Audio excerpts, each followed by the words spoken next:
Tom had worked on the deep space station Orion 7 for nearly 2 years, far away from Earth. The station floated near the edge of the Andra Belt, a quiet place full of old stars and cold silence.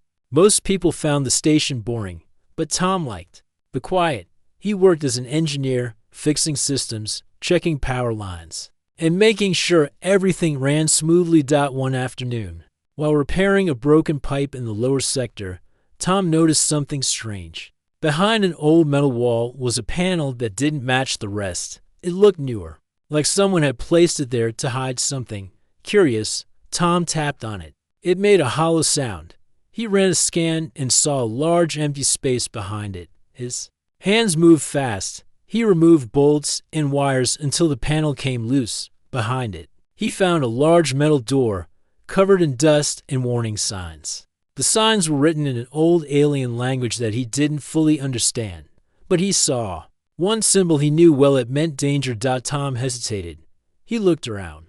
The cameras in this section were broken. No one would know he was here. He opened the door slowly. Cold air rushed out. Inside was a dark room, filled with wires, blinking lights, and one large glass pod standing in the center. Tom stepped closer and wiped the glass. His breath caught. Inside the pod was a girl. She looked almost human. Her skin was pale. Her hair was silver, like moonlight. Her eyes were closed, and her arms were crossed over her chest. She didn't look hurt, only asleep. Tom stared for a long time. Who was she? Why was she here? He checked the control panel beside the pod. The screen was cracked, but some data still showed. The pod had been running for over 100 years. Her name appeared on the screen run. He didn't know what to do. He sat on the floor and looked at her face. She looked peaceful, not like someone who was dangerous. Who left you here? Tom whispered. Over the next few days, Tom returned to the room often. He cleaned the area, brought lights, and fixed the broken systems. He read more data from the pod. Rin was in a deep sleep, but her body was healthy. She was not a robot, but she was not fully human either. Something in her DNA was different. One morning, while checking the pod's energy levels, Tom saw something change. Her eyes moved, then her fingers. A soft sound came from the pod. He stepped back as the pod made a hissing noise. The glass opened slowly, and Rin fell forward into his arms. She was weak but breathing. It's okay, Tom said softly, holding her gently. You're safe now. Rin looked up at him with wide eyes. She said something, but the words made no sense. Her voice was soft and unsure. Tom pointed to himself. Tom, he said. She blinked. He pointed again. Tom. She touched his shirt. Tom, she repeated, slowly. He smiled. Then he pointed to her. Rin. She paused, then nodded. Rin. For the next few hours. Tom helped her sit up and gave her water. She was confused and scared at first, but he stayed calm and kind. He brought her food, though she only ate a little. She touched everything around her, the lights, the floor, his tools. Everything was new to her. Tom tried to teach her simple words. He pointed to the light and said, "Light." She repeated it. He showed her his hand. She copied him. It became a game. A soft smile began to appear on Rin's face every time she learned something new. Days passed. Rin grew stronger. She followed Tom round the station, curious about everything. She still spoke in short words, but she was learning fast. One evening, they sat near the viewing window. Stars shone outside, lighting the room in a soft blue glow. Rin looked out, eyes full of wonder. Tom watched her. Her face was calm, her silver hair glowed in the light. She looked more alive each day. You're beautiful, Tom said quietly. Rin turned to him. Her eyes showed confusion. What is beautiful? She asked slowly. Tom was silent. He realized she didn't know the word. It means good to look at, special, full of light. He explained. Our eye blinked. No one said that to me before.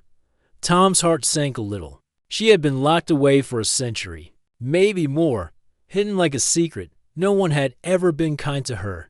No one had ever told her something nice. Well, Tom said gently, you are. Rin looked away. her face soft and quiet. She touched her face, as if trying to understand what the word meant. That night, Tom couldn't sleep. He kept thinking about her, how she had lived so long in silence. He wondered who made her, and why they left her behind. But one thing he knew, Naren was not a machine. She was someone who needed care, someone who had never felt warmth until now. And Tom had just started to show her what it meant to be alive. Ren woke up early every day now. Her body had become stronger. Her steps were steady, and her eyes looked bright. Tom had given her simple clothes, soft boots, and a light jacket with his name patch on it. She wore it proudly. She had never owned anything before. The station lights glowed softly as Ren walked beside Tom. He showed her more rooms each day. He explained the machines, the food printer, the repair tools, and even the water system. Ren listened carefully. Sometimes she copied his words. Sometimes she asked questions with her eyes. Tom used drawings and simple hand signs to help her understand. He wrote the word light and pointed to the bulb above. Ren smiled and repeated it. Then he wrote star and showed her the stars outside the window. She placed her hand on the glass and whispered, star. She learned fast. Every new word made her excited. She would whisper the word again and again until it became hers. One day, Tom brought her a small screen that allowed her to draw. Ren touched the screen gently and began drawing shapes, circles, triangles. Then she drew a face's face. Tom laughed softly. That's me. Ren smiled and nodded. Tom. He took the screen and drew her with silver hair and kind eyes. Ren, he said. She looked at it for a long time. Then she said softly, friend. Tom looked at her. He hadn't taught her that word yet. Friend? He asked her. I nodded again. Tom, friend. He smiled and nodded. Yes, friend. From that moment, something changed. Ren was no longer afraid. She began to speak more. She asked names of things, pointed to objects, and repeated words. Tom was amazed. Every day, she remembered more. But she never spoke about her past. Not yet. One quiet evening, they sat near the stars again. The room was warm, and soft music played from Tom's device. Ren tilted her head as she listened to the sound. What is this? She asked. Music, Tom replied. It's like sound that feels. Ren closed her eyes. Her fingers tapped gently on her leg, moving with the rhythm. She didn't speak. A single tear rolled down her cheek. Tom saw it and felt a tightness in his chest. Are you okay? He asked. Ryan opened her eyes slowly. Music feels, yes? Tom said.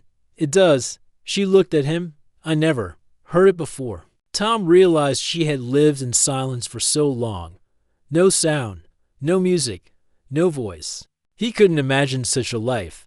He reached out and handed her a small device. You can listen to this any time. She held it carefully, like it was something rare and powerful. Thank you, she whispered. Later, as they walked back to the main room, Tom stopped at a window where the planet's light reflected on the station's glass. He looked at Ren and said again, You're beautiful. Ren paused. She remembered the word now, but still, she looked unsure. I still don't understand, she said. Tom thought for a moment. He picked up a piece of metal and held it up. This is metal. It's strong, useful, but not beautiful. Then he picked up a flower from a small hydro garden. It was tiny, with blue petals. This is beautiful. It gives no power. It gives no light. But it brings joy. He looked at her. Like you, Ren. Stared at the flower. Then at herself. She touched her hair, her face, and her jacket. No one said that ever, she whispered. Tom sat beside her. Maybe no one saw you clearly before. But I do. She didn't reply. But she held the flower gently and stayed quiet for a long time. The next day, Ren brought the flower to their drawing table. She placed it in a small cup. Then she drew it on her screen and wrote the word beautiful next to it. Tom noticed. You remember? Ren nodded. I do now. Their days became full of learning. Tom taught her more words: sky, laugh, home, hope. She liked the word hope the most. She said it again and again. Hope, she smiled. Feels like light, Tom agreed. One afternoon, while Rin was reading basic English words from a screen, the station lights flickered. She looked up, confused. "It's just a small power shift," Tom said. "Nothing dangerous." But Rin stood up quickly. Her eyes were serious. "Lights mean danger before," she said. Tom tilted his head. "What do you mean?" Rin walked to the window and looked out. "When I was in sleep, lights blinked, then silence." Tom walked over. "Do you remember?" "More," Rin nodded slowly. "Yes, there were voices. Not like yours, cold. No music, no color. Then they locked me." Tom's heart sank. She was remembering pieces of her past. Maybe the ones who made her were afraid of something. Maybe they didn't understand her. "You don't have to talk about it if you don't want to," Tom said gently. Rin turned to him. "You listen. That is new." Tom placed his hand on her shoulder. "You're safe now, I promise." Rin looked at him with eyes that held both fear and trust. That night, as Rin slept near the quiet hum of the station, Tom sat by the control panel and wrote in his log. "She is not like anyone I've met. She learns, she feels, she understands. And for the first time, I think I understand too. Being human is not about where you come from. It's about what you carry inside." He looked back at her and smiled. Rin sat in the quiet room, her hands holding the small flower Tom had given her. The petals were soft, the color still bright. She turned it slowly in her fingers. Her eyes lost in thought. Something about the flower made her remember things. Pieces of old memories began to return, like soft whispers from far away. Tom entered the room with a plate of food. "You should eat," he said kindly. "You need energy." Rin looked up, nodded, and took the plate. She ate slowly. Her mind was full. After a few bites, she placed the plate down and looked at him. "Tom," she said, "I remember a room, cold, bright lights, many voices." Tom sat beside her. He didn't speak. He waited. "They made me," Rin said. "Not like you. Not born. Made." Tom's hands tightened around his cup. He had guessed this already, but hearing it from her made it real. "Who made you?" he asked gently. "I don't know their names," she said. "They were tall, skin like stone, eyes like glass. They never smiled. They spoke numbers. Always numbers." Tom tried to imagine what kind of beings those were. Ryan continued. "They built others too. Not like me. Machines, cold ones, no heart. I was different." "How?" Tom asked. "They gave me feeling," she whispered. "I cried once. They watched. Then they stopped me. They said I was wrong." Tom looked into her eyes. "You're not wrong, Rin. They shut me in the pod," she said. "Locked the door. Said I was broken. But I wasn't." "No," Tom said. "You weren't broken. You were just more alive than they expected." Rin looked down. "They didn't want feeling. Only control." Tom leaned forward. "You feel because you're real.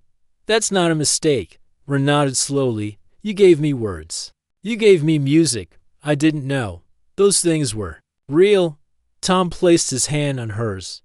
"They are real, and you are part of them now." Later that day, Tom showed Rin the engine room. The walls were filled with moving parts and blinking lights.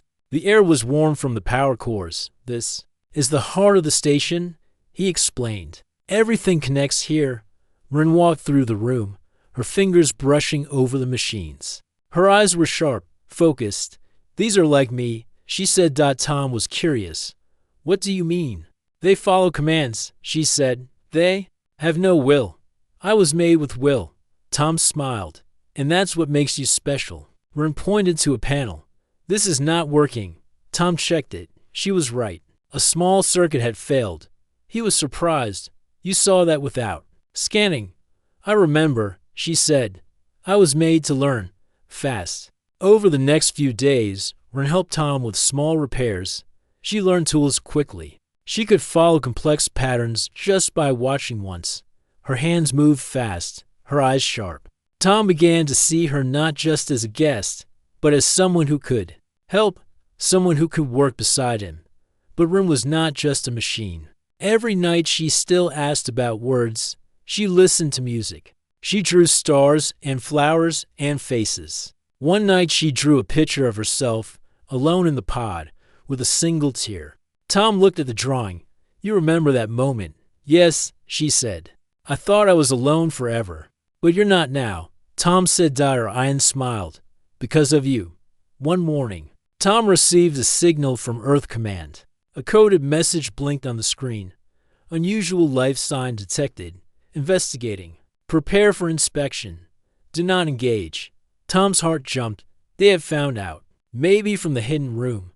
Maybe from energy readings. He wasn't sure. He looked at Ren. She was reading a small book. She looked peaceful. He turned off the screen quickly and walked to her. Ren, he said, we have a problem. She looked up. What kind of problem? People from Earth are coming. They may want to take you. Why? She asked. They might see you as a threat, Tom said. They don't know you like I do. Ren stood up. What do we do? Tom took a deep breath. We hide you. He led her to the cargo bay. There was an old cleaning unit, large enough to hold someone inside. He fixed it to block scanners. He tested it twice. You'll stay in here during the inspection, he said, only for a short time. Ren looked at the machine. Like before. Locked again. Tom shook his head. This time is different. You're not alone. I'll be right here. She stepped inside the unit. You trust me. I trust you. Tom closed the lid gently. Thank you. 2 days later, the inspection team arrived. 3 officers in black suits entered the station. They scanned each room, checked the energy lines, and asked many questions. We detected life signs in the lower level. One officer said, false signal. Tom replied calmly. A damage panel was giving strange readings. I've already fixed it. They looked around but found nothing. After a long search, they prepared to leave. If anything else unusual happens, report it immediately. I will, Tom said. As their ship left, Tom rushed to the cargo bay. He opened the unit. Ian stepped out, blinking. Her face was pale, but she was smiling. You came back, she said. I always will, Tom replied. That night, they sat near the window again. The stars looked the same, but something had changed. I was not afraid, Ren said. You were very brave, Tom replied. You make me feel real, she said. Tom looked at her. You are real, more real than anyone I've ever met. Tom stood near the window, watching the black sky outside. Tiny stars blinked like quiet eyes. The Earth inspection team had left, but their words stayed in his mind. They had said they would return. He knew they didn't believe his answers completely. He also knew they would bring more tools, more people, and more questions next time. Ren sat at the table, looking through a data pad. She was learning to read fast now. She could understand many Earth words. She could even fix simple codes in the station's systems. But right now, her face looked worried. They will come again, she said. Tom nodded. Yes, and next time, they may not leave so easily. Will they take me? She asked. Tom didn't answer right away. He walked to her and sat down. They will try, but I won't let them. They think I'm dangerous, Ren said. They don't understand, Tom replied. They see something they can't explain, and they get scared. I don't want to hide forever, Ren said. I want to live. I want to learn. I want to feel. Tom reached out and held her hand. We will find a way, I promise. That night, Tom stayed awake for hours. He checked the station's maps and long-range charts. He looked for places where Ren could be safe. He found a few small planets where human law was weaker, where people lived freely without control from Earth Command. One planet stood out. It was called Here9, a green world full of forests and rivers. It had no big cities, no military base, and no government watch. It was far, but not too far. He marked it on a chip. The next morning, Tom showed Ren the planet on the screen. You can go there, he said.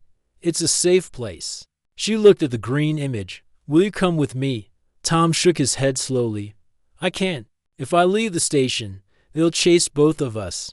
But if you go alone, they may not notice. Ren lowered her eyes. I don't want to leave. You. Tom smiled gently. This isn't goodbye. We will find each other again.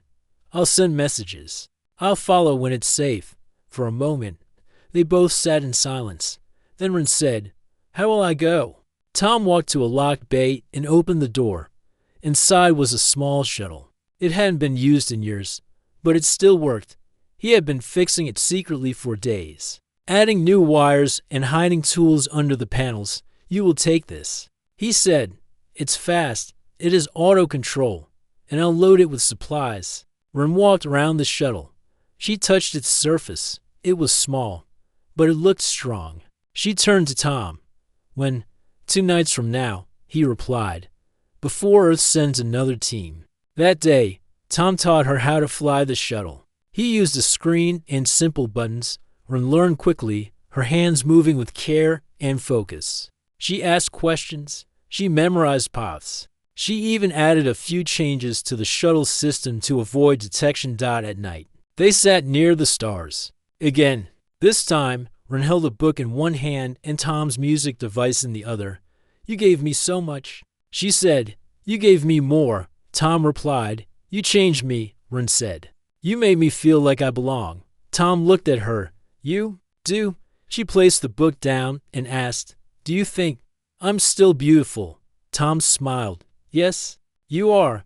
The next day, they worked quietly. Tom packed food, water, maps, and a translator device into the shuttle. Ren placed a small drawing on the dashboard.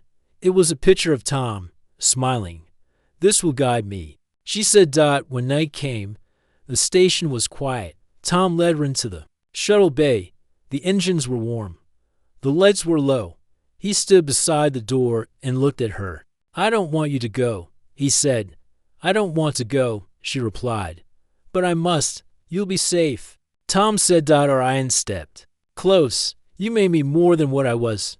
I will never forget." Tom gave her the map chip. "Here, 9. Remember that name." Ren nodded. "And you'll send a message every day," he promised. They stood still for a moment. Then Tom opened the shuttle door. Orion stepped inside. She sat in the pilot's seat.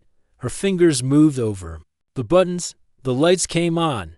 The engine hummed. Tom walked to the control room and turned off the cameras. Then he created a fake alert in the system, a small explosion warning near the power core. It would block any signal the inspection team might trace. In the hangar, the shuttle's gate opened slowly. The stars waited outside. "Go," Tom said. "Into the MiG, now." The shuttle lifted quietly. No alarms, no noise. Just a soft push into space. Tom watched the small ship disappear into the dark sky. Then he turned off the system and sat down. She was gone, but she was free. Hours passed. The station felt larger now, quieter. Tom walked through each hallway, touching the places they had shared. The table, the window, the drawing screen. In the corner, he found one of her sketches, a flower. Beside it, the word hope. Tom smiled and placed it on the wall. She had brought light into his world, and now she would bring it somewhere else. He opened a new file on the station log. "Ren has left. She is strong. She is smart. She is not a machine. She is someone worth protecting." Then he added one more line. "She is beautiful." The stars outside the station's window glowed cold and distant. Tom stood alone in the quiet room where Ren had stayed for so many days. The air felt heavier now. He missed her smile, her questions, and the way she looked at the stars with wonder. But he knew she was safe. He hoped she was finding her own place in the universe. Tom sat at the control panel, staring at the blinking screen. Earth Command's message had been clear. They would send more inspectors. They would try to find Ren again. They might take her away, lock her, or worse. Tom could not let that happen. He had to protect her. He pulled out old blueprints of the station and his notes. He studied the shuttle systems again.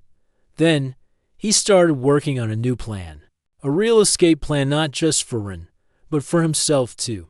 If Ren could reach Air 9, a place far from Earth's laws, she might live free. But Tom needed a way to send secret messages, and if the station was watched, he needed to hide his work. For many nights, Tom worked under the dim lights. He repaired old communication devices and built small transmitters. These devices were hidden inside station walls and equipment. Only Ren would know the secret codes to listen for the messages. He called this the Whisper Network. One day, Tom brought Ren to the cargo bay, where the small shuttle waited. The engines had been tested many times. It was ready for the long journey. Ren's face was serious but calm. She had learned to control the shuttle well. "Do you feel ready?" Tom asked. Ryan nodded. "I will try." Tom handed her a small box. "This is supplies and tools you might need." She opened it carefully. Inside were food packs, a water purifier, medical kits, and a small device to decode my messages. Ren looked up. "Thank you." "Tom, you are my friend." Tom smiled. "Always." As the day passed, Tom showed Ren how to use the hidden transmitters. He taught her the secret words to listen for when he sent messages. It was like a game. She smiled more than before. At night, they sat near the viewing window, looking at the stars. "I wish you could come with me," Ren said softly. Tom looked at her. "I want to, but they will watch me if I try to leave." "You need to go first," Ren sighed. "I am afraid." "Fear's okay," Tom said. "It means you care. But you are stronger than you think." She touched his hand. "You made me believe in myself." Tom felt his heart warm. "That is the best thing I could do." Then, Tom showed Ren the last part of the plan. He had prepared a small hidden shuttle inside the station. It was old but fast and quiet, if things became dangerous. Tom would use it to follow Ren secretly. Ren's eyes shone with hope. "You will find me." Tom nodded. "I promise." Days passed. The station grew colder. Tom knew the inspectors could return any time. One night, alarms sounded in the control room. Red lights flashed. Tom's heart raced. Power surge detected. The computer said, "Unknown signal incoming." Tom looked at the screen. The inspectors were arriving again. He ran to Ren's room. She was packing her things. "It is time," he said. Ryan hugged Tom tightly. "Be safe. You too," he whispered. They walked to the cargo bay. Tom opened the shuttle doors. Ren climbed inside and fastened her seat belt. "Remember the codes," Tom said. "Listen for my messages." Ren nodded. The engines hummed quietly. Tom activated the hidden cameras and shut off the station's alert systems. Then he pressed a button. The shuttle slowly lifted from the bay and moved toward the dark space. Tom watched it leave, his eyes filled with both fear and pride. After Ren disappeared into the stars, Tom returned to the control room. He took a deep breath and turned on the Whisper Network. He sent a simple message: "You are not alone." Far away, on a small green planet called HFY, Ren received the signal. She smiled and whispered, "Thank you, Tom." Tom knew their journey had only just begun. But in that moment, he believed in hope, friendship, and the power of simple words. The space station felt emptier than ever.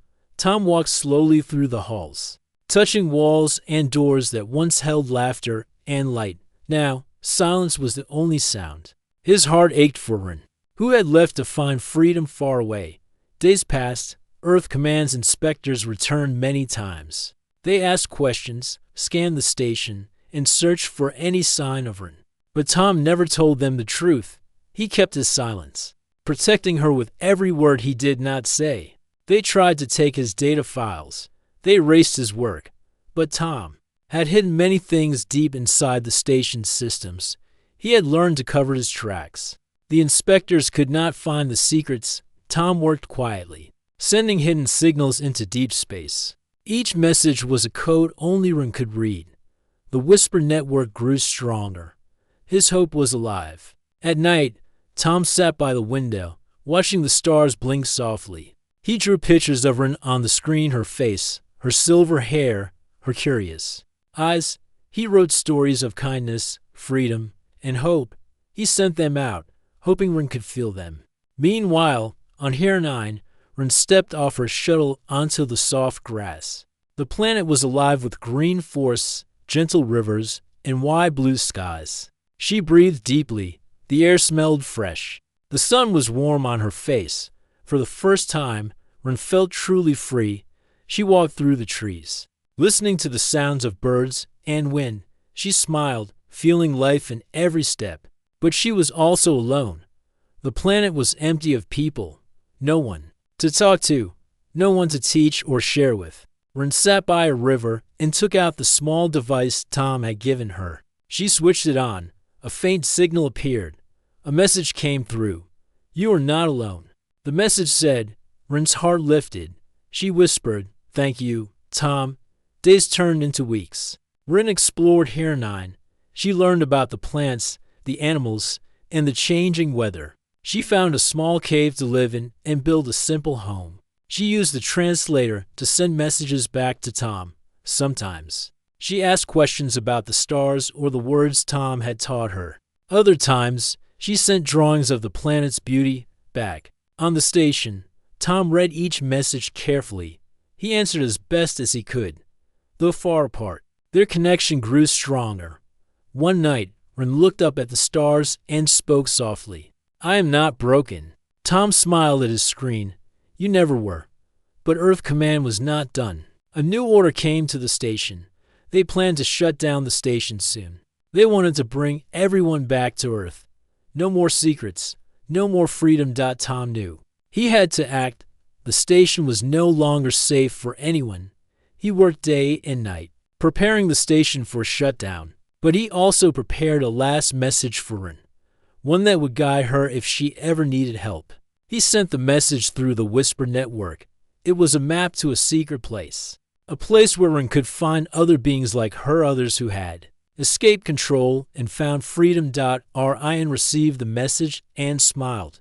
Her hope was alive. She would find that place. She would find friends. Tom looked at the stars again and whispered, "You are not alone." And though the distance was great, their hearts were close.